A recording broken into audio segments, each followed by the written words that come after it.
Welcome to Monday Morning Coffee with Inside the Firm. Each week, our hosts will be interviewing local, regional, and national business leaders to give you an inside peek into how they lead their business to success in the ever-competitive business climate. Welcome to Monday Morning Coffee with Inside the Firm. Today, I have another special guest. Her name is Annette Kurtz, and she has hundreds of clients in countries all over the world and has cleared spaces in their homes and businesses to bring about greater clarity, harmony, and growth in both their life and work. Annette grew up in southern Germany as a former global finance executive, and she has studied and practiced the art of feng shui and meditation for over 20 years. Being a global citizen, Annette has also lived in Europe, Asia, and the US and moved in homes in over 30 times and offices on over 21 occasions. Annette works with businesses and residential clients to reset and refresh the energy in their homes and businesses for greater success. Annette, welcome to the show. Hey, Lance, it's lovely to be with you today. Yeah, I love your background. We were talking a little bit before we started, and I think it's great. So speaking of that, one thing that struck out to me is I think the stark difference between finance and what you do now, at least that's my surface level view. So your background is actually finance and treasury, as it appears. So before we get into what you do now, maybe tell us what led you to those places in the beginning and then what drew you out of them. I had a phenomenal opportunity to work at a great company in Germany at Mercedes-Benz. And my first job was in cash management, basically. And it was all about money flows. All the money that all the subsidiaries and all the companies worldwide at Mercedes had were basically accumulating on my desk. And I had to allocate them and plan for them and do the financial forecasts. So this was my first job. And I always loved to work with flows, basically, with cash flows, with financial planning flows. Later also how to optimize new treasury risk management system. So to have a straight-through processing, straight through to the accounting after transactions. And I always was very fascinated by that. What pulled you out of that work then? Because to me, again, this seems like these are two, what you're doing now versus what you were doing before are just completely on the opposite spectrum of creativity, feelings. One is very concrete, one is a little bit more abstract, but it can go back to concrete. How, what pulled you towards what you're doing now? Yeah, I totally agree. It looks like it's at the other end of the spectrum, right? Mm-hmm. I feel the underlying principle of both is actually flow. But what pulled me out of it is I had the opportunity to study with a grandmaster while I was living in Asia, actually with a master and a grandmaster. And I was so fascinated by it, and I could feel also the impact it had on my own life. And I just wanted to make a bigger difference in people's lives. That's when I switched careers. When exactly did you switch careers then and move into what you're doing now? How many years ago was that? So the total switch happened in 2010 when I came to the United States. Oh, wow. But I have studied feng shui and space clearing since 2000. And I have always done and upped my game, so to speak, during those years. I think I could say the big shift was coming to the United States, So 2010 was right on the heels of the Great Recession worldwide, right? I mean, everybody's tied together at this point. That's kind of when globalism sort of really took hold and everything. We So did that have anything to do with the transition at all, or is that just coincidental as far as timing goes? It's more coincidentally. I mean, there also was the Okay. Peel back the onion a little bit for us. So then, if you've always been into flows, what drew you exactly into maybe, feng shui and meditation and exploring that kind of flow? What was a tipping point for you to sort of really get into that and pursue it and then start your own business? The real tipping point was when I was attending an event in Singapore with my teacher, Karen Kingston. And I just felt I arrived at home. I never had, maybe I'm a bit more a global nomad type of person, but I never had a sense that I really arrived at home. And when I was in her event, I felt like, oh my God, this is just something that I was always looking for. And I feel the same goes with meditation. I was always a bit dissatisfied with who I was or who I could become. It felt so limited. And I felt that meditation was just opening the doors, gave me a bigger understanding of what's actually behind things. And as you say, yeah, we talk so casually about energy flows, but it's quite profound to suddenly have that type of energetic awakening that's happening. Absolutely, yeah. So for people maybe who don't know what feng shui is, or how, maybe you could educate us a little bit. What is it? How can it help them? How do they know if they don't have it in their offices or homes? So maybe if it's okay, I'd like to share a story how it actually impacted me and how I started to become interested in it. Because when I lived in Singapore, I was doing an executive MBA program, part-time to my full-time job, and I needed to write my master thesis, and I got a total writing block, and I just had no way to dissolve it. I didn't know what to do. I had everything laid out, everything was there, but I just couldn't get it to flow, to put it on paper. And it was only very last minute that I noticed, like, it's actually the room I was sitting in that drove me bananas. Yeah, it was like I got such a high anxiety for no reason in that particular room. And then I switched around. I went into a different space that I would not have chosen, just by plain eyesight. Yeah, it was the first room had a view out over the rainforest, and the other room was more city view, and I would have never picked city view. I love nature. And so that's okay. I noticed whenever I go into that room for some strange reason, I do feel calmed down. Mm-hmm. And that's what I did. I just shifted. I put my desk into that room with the city view, and I calmed down.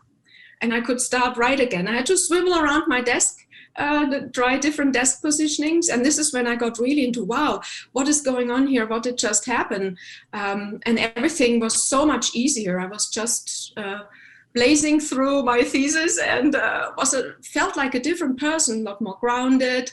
And so this is when I also got more into, wow, what's actually behind this feng shui? It's more than just a superstitious belief of things. And so it's basically optimizing the flows. It's creating harmony between the elements and the us human beings. So where we are, we can really harness the elements and the integrity of an environment to tap into a different flow. Yeah, I 100% believe in it. My house is designed with the feng shui principles. So, one of the things that we've noticed is one of our sons, I don't know how you've noticed it affects people's health in terms of illness, but he had major respiratory issues before we designed and then built and lived in this house, and they have completely went away. Whether that's coincidental or not, I do believe, and we also rarely get sick, even during COVID and all of this stuff. And, I had traveled to Florida several times, to Utah. Like I kind of didn't stop living in the sense of, where a lot of other people did. So I'm a true believer in that kind of energy and flow as well. Tell us about meditation too. What is one habit, when maybe was your epiphany with that, with meditation, and then what is one habit that everybody you think should be into regarding meditation, and then why? So I think there are two things to consider. One is more like the common belief that meditation is there in order to feel better, or meditation is there in order to calm you down. And this is really a a side effect. I feel meditation is the art of awakening, and the art of also building your energy, your subtle bodies of energy. So you can also be more perceptive. You notice when things are off. Yeah, a lot of people, they have kind of like what they call a gut feeling about things. But when you are really cultivating your subtle body of energy, you have a much different vehicle of awareness. What is your routine for meditation? So I meditate over an hour every morning, and I also do postures to keep myself in the move, flexible, and I also attend regular meditation intensives. Are you doing meditation like immediately when you wake up, within the first few minutes while you're still coming out of that dream state, or do you give yourself a break before you kind of enter into that? I get up, I open up my house, so to speak, yeah, and then I will retreat and sit down for my morning meditation. It's also one of the goals in meditation is to quiet your mind, to go beyond the mind so you can experience states of being. And this is better done when the world is not so busy yet and you are not plugged into your calendars or your phone yet. So if you ask for a tip, I would recommend that if people are into cultivating more silence within themselves or finding a way to really more their higher selves, is to stay a bit away from emails and the phone in the morning, just at least for whatever time is they feel appropriate, and not switch off on their phones the first thing they get up. It just brings a bit of a disruptive buzz, and it plugs you into a particular flow that then is dominating your day. And so if you have an opportunity to not switch off your phone first thing in the morning, that is a big plus. I agree. Yeah. Tell us about your book. What's its title, and what inspired you to write it? So my book is called Harmonize Your Home, 52 Tips to Energize Your Work from Home Life for Greater Success. And last year, with this more unusual circumstances we suddenly found ourselves in, I had a lot of clients who were like, oh my God, what am I going to do? How am I going to set up my room? I don't have space for my desk. There's so many disruptions. And so I started to teach a free class, Feng Shui, Your Work from Home Life. That became a major success, and I was inspired to write a book and pass it on to a broader audience. That's wonderful. What has been your biggest challenge so far in writing it? Because was this your first book? Yes, absolutely. It was totally unexpected, and it's my first book. Yeah. So the biggest challenge, I would say, is the flow landed immediately, with the layout and everything. That was beautiful. But what I was challenged with personally, I consider myself a practical person, and I would have not dared to go and write a fiction, for example. But I said, oh my God, tips, that is phenomenal. That totally fits who I am and what I stand for. And I was sometimes really challenged to, there are only 100 words you can pack into each tip. And I was sometimes really challenged to transport a message in just 100 words. It was a really good exercise, actually. Wow. That's amazing. Yeah. And how long did it take you to write the book? I mean, and were you at all intimidated by sort of that blank first page? And, did you use any of the tactics that you have, your meditation, to break through that? So what I did is I kept it flexible, and I realized like the worst thing is to get stuck with it. So I have a huge mirror in my living space, and I used blue sticky notes for the chapters and pink sticky notes for the individual tips. So I still had an opportunity to swivel it around, And I just did the layout first and spent quite some time, so the flow clicked for me internally. And then I started writing it, and I really enjoyed it. But of course, you hit phases where I was like, oh my God, I thought I would be much further ahead, and then you go back and revisit everything. And it took me, actually, I started the beginning of June, and the writing phase was finished in end of October. Beautiful, beautiful. So you mentioned there's 52 tips in your book. What is your favorite one, and one that you feel like every listener should take from after listening from this podcast?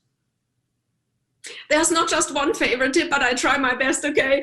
What I really love is tip 51, new beginnings. It's Hermann Hesse, he's a German author. He was saying that there is magic in every new beginning.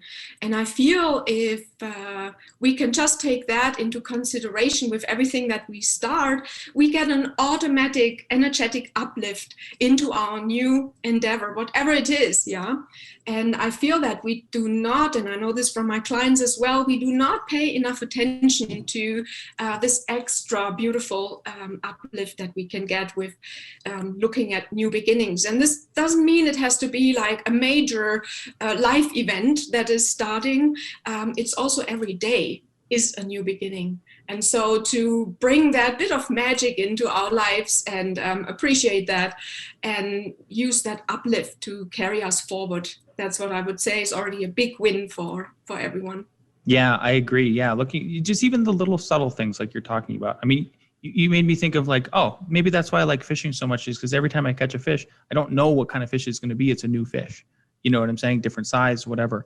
Can you tell us, without naming names, or maybe you will name names, can you tell us one of your greatest client success stories so far? I have several. I would say I talk about a lady, her name is Amanda. And she was in my class, and she felt totally stuck in her work from home space, in her home office.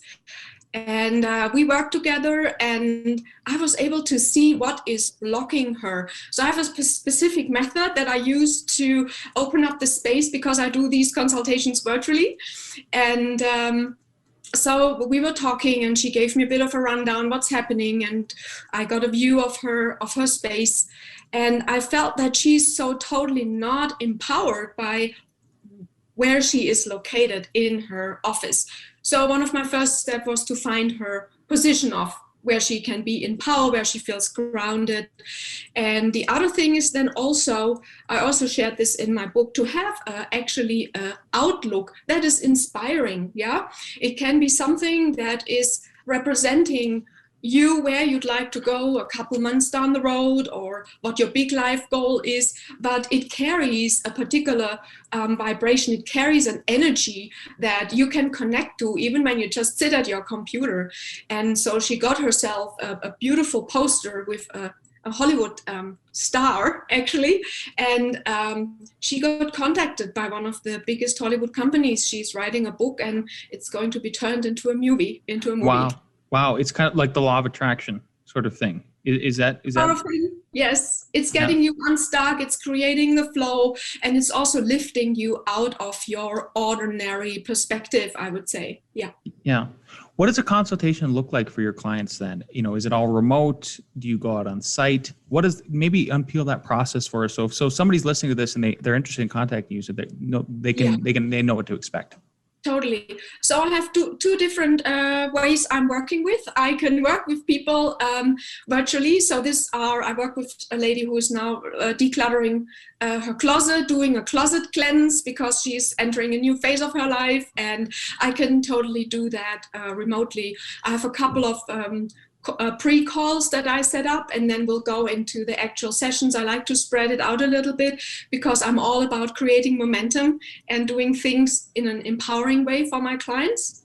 And everything that I do then with them is really customized to their needs, because I've seen so many times people get systems pushed onto them that don't work, that they create more overwhelm, they create more headache. So it's very important for me to have an opportunity to understand my clients first, and then tailor the way I work with them towards it. And the other thing is, I also go to homes these are my on-site consultations, the space clearing consultations, where I totally reset the energetic environment for a client and basically attune the homes to what their next step in life is, so that they can create a forward momentum for themselves. It's like this discover the soul of your home, basically. Yeah, fantastic. Mm-hmm. Yeah. What can somebody do that lacks experience or lack of flow in their life? So if they're seeing a lot of stoppages, do you have just some basic things that they could do, that are pretty simple? Well, I would say my book is really set up in a way that's accelerating. Yeah, I've put a lot of effort in to bring people in from their outer environments, to open their eyes, to make them curious what's happening about them and how they can harness their environments and bring that into their homes to create a flow that is also more in sync with the environment. But first of all, I would recommend them to also look at, first thing is movement. If people feel stuck, start to get moving. Yeah, it's like change something that you are doing that is not working in your favor. So I don't want to call out anything now. Everybody, I think, has a pretty good idea what they think they could change, but get out moving. Yeah, go for a walk, use your bicycle, just do some push-ups, whatever it is that you enjoy. That's the most important thing. Doing something that they always have postponed, that they like to enjoy, that sets them totally into motion, and that can break through that stagnancy. So a lot of it maybe is just really people listening to how the universe and nature are pulling them in certain directions. Obviously, if it's a positive, thing that they're looking to do, if they're just compelled to go on that walk, they're compelled to go on that hike, they're compelled to go fishing or go swimming or something like that. Is that where you're seeing kind of the starting point for people? Is they're just finally listening to those energies that are pulling them in those directions? Well, I would say as human beings, we are pretty much, or we can be pretty much self-determined. So I wouldn't just say do anything that you are pulled towards. I feel there is an intersection of our spirituality and then nature and our homes. But do something that you feel is making a difference in your life when you see yourself 2 years down the road. Yeah. One question I like to ask every guest on this show is knowing what you know now, and if you could go back in time and tell your former self one piece of advice, what would that be?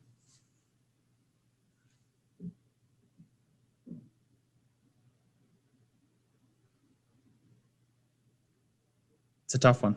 I know. That is really a very tough question. I would say for me, I am more a high energy person, by nature. And I also sometimes this high energy moves towards a bit more worries. That is when I was younger.